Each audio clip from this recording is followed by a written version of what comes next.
Now the next category that will be dealing after fibers is the C1. Third one is thermoplastic. So we have thermoplastics.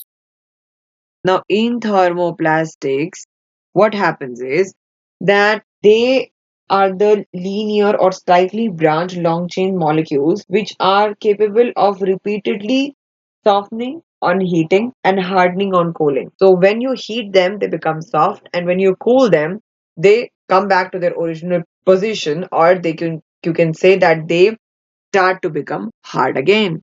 So let us just write the first property about thermoplastic is that they become soft on heating.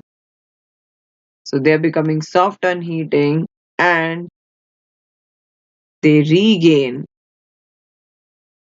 their original properties. So they regain their original properties.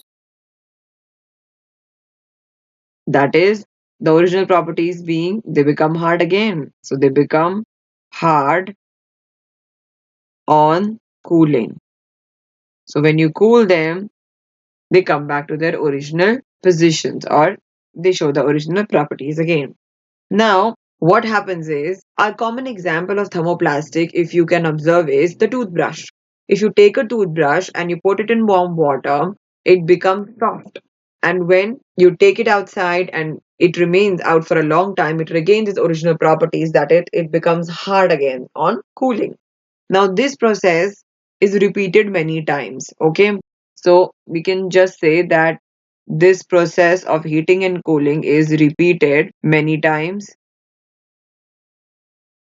And what happens is, on changing temperature, if you change the temperature, there is no change in the chemical properties. Now, why is it happening that they are regaining their original state? It is because when we change the temperature, there is no change in the chemical properties, as only the physical properties are changing. So let us write the reason why thermoplastics are behaving as such is that on changing temperature, what happens is no change in chemical properties. So they show no change in chemical properties. And what happens is only physical properties change.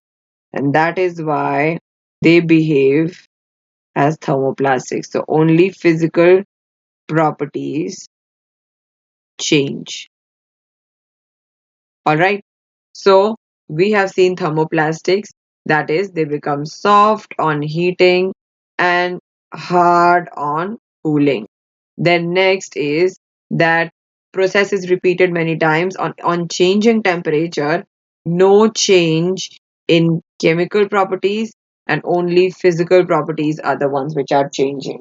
Now, a good example of thermoplastic can be polythene, polystyrene, polyvinyls. So, examples, if you want to write, they can be, so if we are writing examples,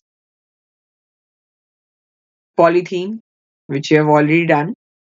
So, polythene, and then we have PVC, that is polyvinyl chloride. So, these two are the common examples of thermoplastic that we have discussed.